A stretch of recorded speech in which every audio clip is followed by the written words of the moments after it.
Hello friends, welcome to free education 2.0। दोस्तों, आज से इस चैनल पे जनरल साइंस यानी सामान्य विज्ञान का मोस्ट इंपॉर्टेंट 1000 क्वेश्चन का सीरीज स्टार्ट हो गया है। आज इस वीडियो में पार्ट 1 देखेंगे। प्रत्येक पार्ट में 25 क्वेश्चन लिया जाएगा, विद एक्स्ट्रा फैक्ट डिस्कस करेंगे ताकि आपको कोई भी क्वेश्चन रटने की ज़रूरत नहीं पड़े। दोस्तों, इसका टोटल पार्ट 40 पार्ट बनेगा। प्रत्येक पार्ट में 25 क्वेश्चन लेंगे, आपका टोटल 1000 क्वेश्चन कंप्लीट हो जाएगा 40 पार्ट में। हर पार्ट में, हर क्वेश्चन में एक्स्ट्रा फैक्ट भी डिस्कस करेंगे ताकि आपको अच्छे से समझ में आए।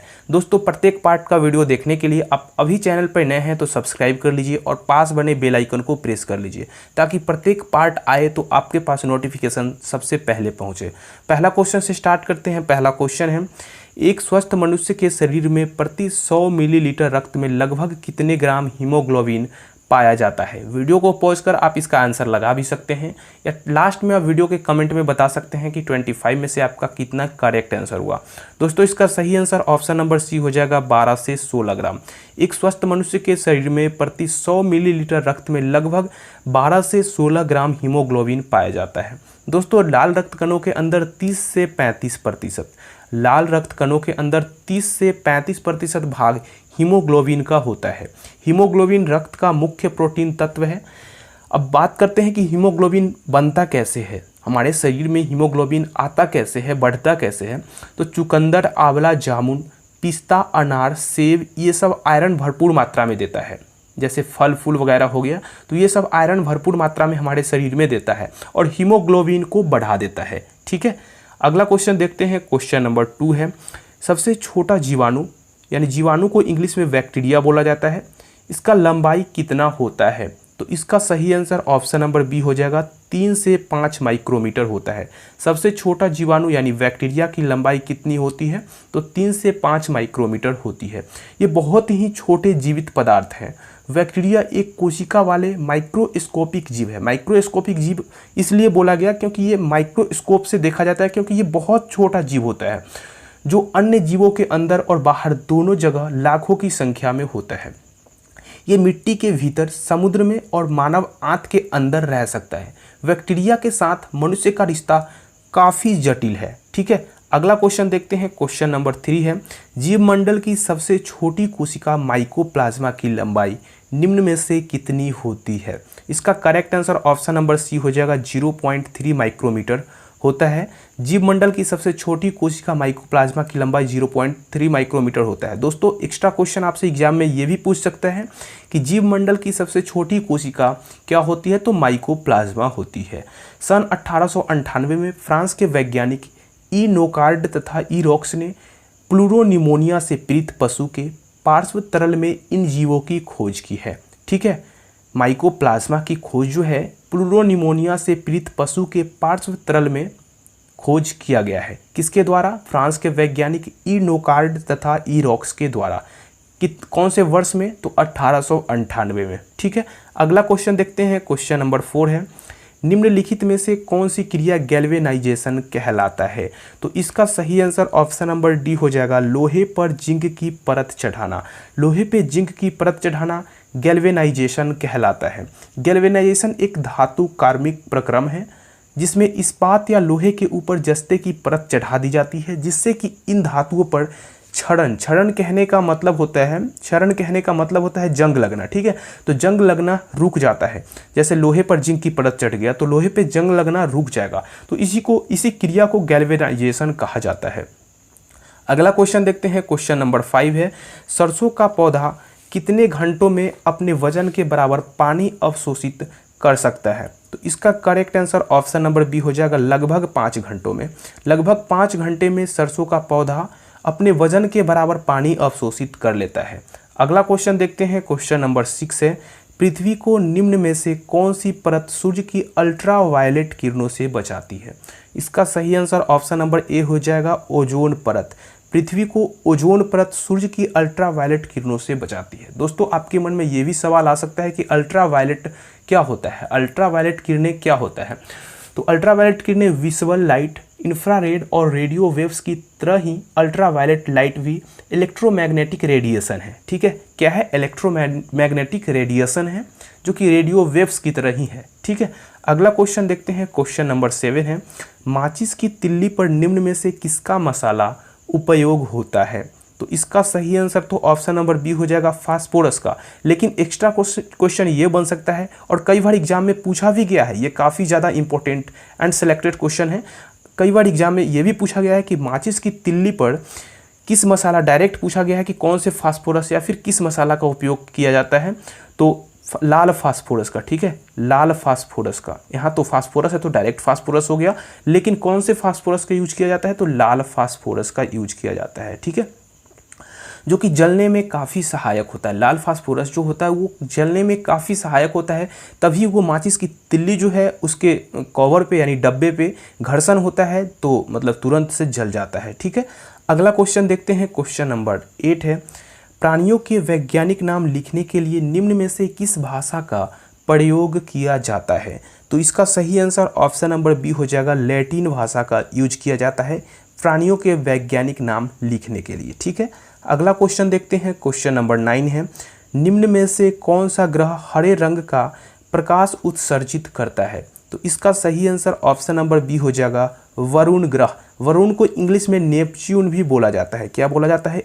नेपच्यून, NEPTUNE, नेपच्यून भी बोला जाता है। ठीक है, अंतर्राष्ट्रीय खगोलीय संघ के अनुसार हमारे सौर मंडल में कुल 8 ग्रह हैं। कुल कितने ग्रह हैं? 8 ग्रह हैं।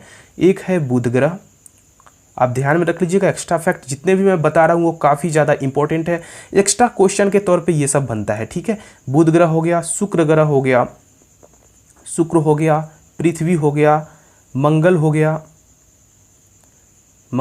बृहस्पति हो गया, शनि हो गया, यूरेनस हो गया और नेपच्यून हो गया। ठीक है, और नेपच्यून हो गया।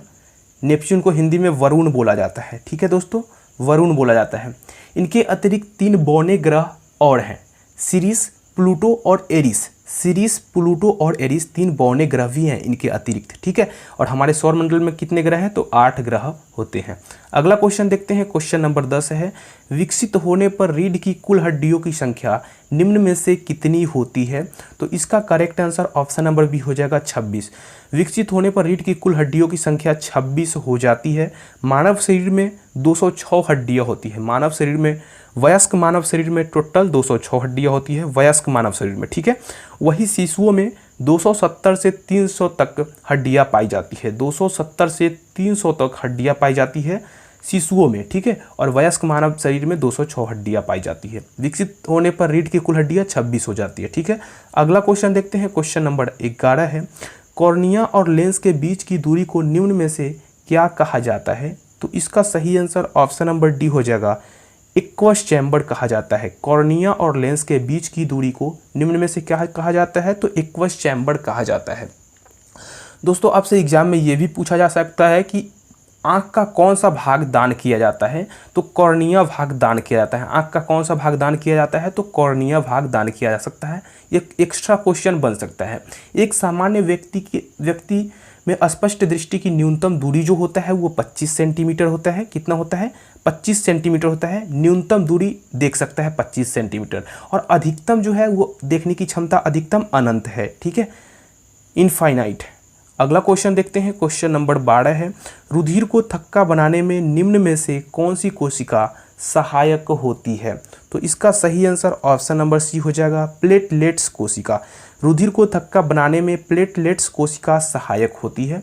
दोस्तों, विटामिन के रक्त का थक्का बनाने के लिए बहुत ज़रूरी होता है। रक्त का थक्का बनाने के लिए जैसे कहीं पे कट गया तो वहाँ पे रक्त थक्का नहीं बन पाता है, नहीं रुक पाता है, तो वहाँ पे विटामिन के की आवश्यकता होती है। जिसके पास विटामिन के है तो वहाँ उसके रक्त में जल्दी से थक्कापन आ जाता है, यानी जल्दी से रुकावट आ जाता है। और जिसके शरीर में विटामिन के की कमी है उसका रक्त जो है जल्दी से रुक नहीं पाता है। ठीक है, शरीर में विटामिन के की कमी एनीमिया का भी कारण होती है। एनीमिया का भी कारण होती है विटामिन के की कमी। ठीक है, अगला क्वेश्चन देखते हैं। क्वेश्चन नंबर 13 है, उच्च रक्तचाप मानव शरीर के कौन से अंगों को प्रभावित करता है?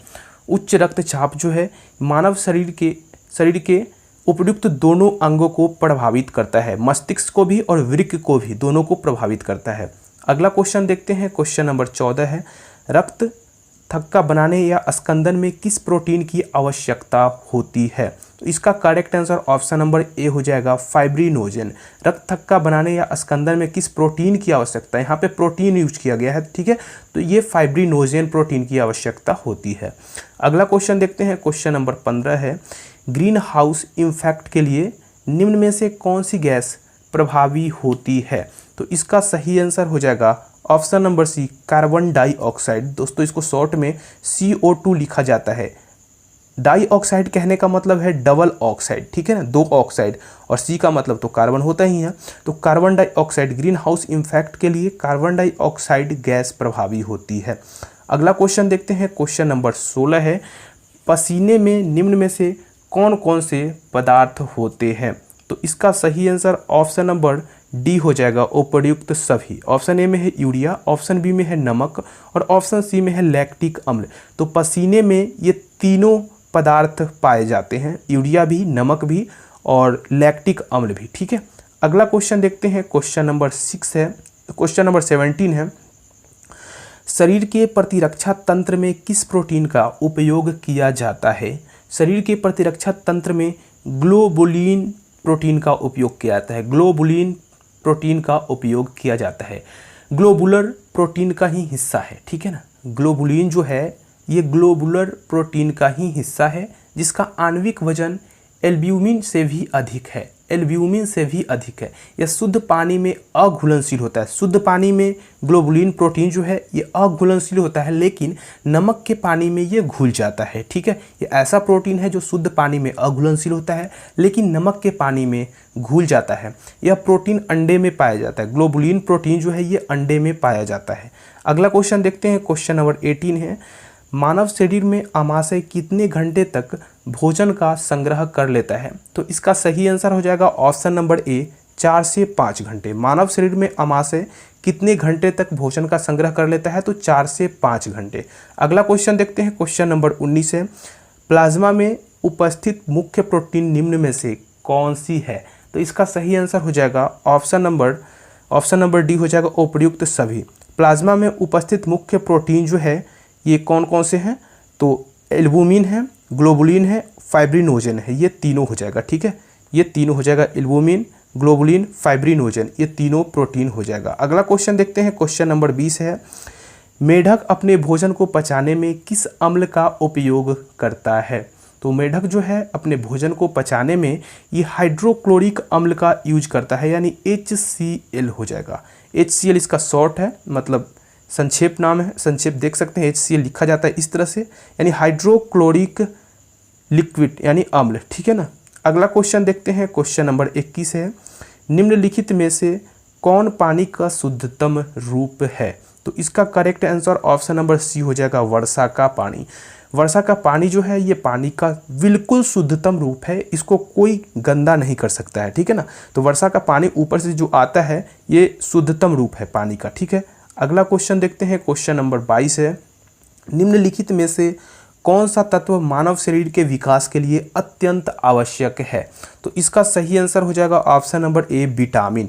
विटामिन जो है, विटामिन तत्व मानव शरीर के विकास के लिए अत्यंत आवश्यक है, ठीक है।